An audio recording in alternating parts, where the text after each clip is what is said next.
नमस्कार। आज हम केंद्र सरकार के लाखों कर्मचारियों से जुड़ी एक बहुत बड़ी खबर को समझने वाले हैं।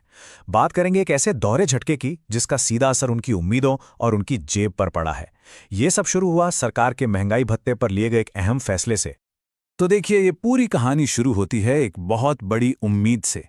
एक ऐसी उम्मीद जो हर सरकारी कर्मचारी के वेतन के एक बहुत ही जरूरी हिस्से से जुड़ी हुई थी। चलिए देखते हैं कि आखिर वो उम्मीद थी क्या। ये उम्मीद जुड़ी थी महंगाई भत्ते यानी डीए से। अब जैसा कि इसके नाम से ही पता चलता है, ये भत्ता इसलिए दिया जाता है ताकि कर्मचारियों का वेतन बढ़ती हुई महंगाई का सामना कर सके। मतलब कीमतों के बढ़ने का असर उनकी सैलरी पर कम से कम हो। हुआ ये कि हाल ही में ये भत्ता बढ़ते बढ़ते 50% के एक जादुई आंकड़े पर पहुंच गया। अब ये सिर्फ एक नंबर नहीं था, ये एक ऐसा माइलस्टोन था जिसने कर्मचारियों में एक बड़े वित्तीय फायदे की उम्मीद जगा दी थी। ऐसा इसलिए क्योंकि इतिहास में जब भी ऐसा हुआ है तब बड़े बदलाव हुए हैं। तो उम्मीद बिल्कुल सीधी और साफ थी। सबको लग रहा था कि इस 50% डीए को सीधे बेसिक सैलरी में ही जोड़ दिया जाएगा। अगर ऐसा होता तो लंबे समय के लिए पूरी सैलरी का स्ट्रक्चर ही बेहतर हो जाता।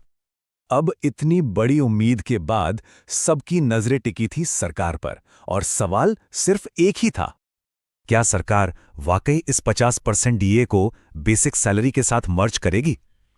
इस सवाल का जवाब मिला, और वो भी सीधे लोकसभा में। सरकार का जो जवाब आया वो हर उम्मीद के ठीक उल्टा था। एक साफ और पक्का नहीं। सरकार के ऑफिशियल बयान ने किसी भी शक की कोई गुंजाइश ही नहीं छोड़ी। उसमें साफ साफ कहा गया कि फिलहाल मौजूदा महंगाई भत्ते को मूल वेतन में मर्ज करने का कोई प्रस्ताव विचाराधीन नहीं है। और बस यही था कर्मचारियों की उम्मीदों पर पहला बड़ा झटका। तो सरकार के इस नहीं का आखिर मतलब क्या निकलता है? किसी कर्मचारी की जेब पर इसका असल में क्या और कितना असर पड़ता है? देखिए, इस फैसले का असर सिर्फ आज पर नहीं है, बल्कि आने वाले कल पर भी है। अगर विलय हो जाता तो बेसिक सैलरी बढ़ जाती, और भविष्य में मिलने वाले सारे भत्ते भी उसी बढ़ी हुई सैलरी पर कैलकुलेट होते। पर अब बेसिक सैलरी वही पुरानी रहेगी और भविष्य के भत्ते भी उसी छोटे बेस पर गिने जाएंगे। तो समझने वाली बात यह है कि ये सिर्फ एक बार का झटका नहीं है।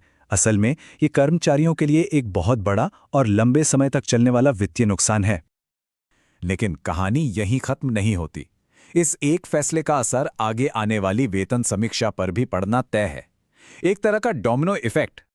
तो हुआ ये कि डीए के विलय से जो इनकार हुआ वो सीधे सीधे दूसरे झटके से जुड़ गया, और दूसरा झटका है आने वाले 8वें वेतन आयोग से उम्मीदों का कम हो जाना।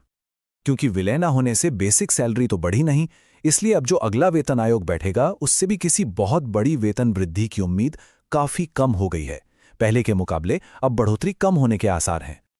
तो इन दो बड़े और महत्वपूर्ण झटकों के बाद सरकारी कर्मचारियों के लिए अब आगे की तस्वीर कैसी दिखती है? तो संक्षेप में कहें तो ये दोहरी मार कुछ इस तरह है।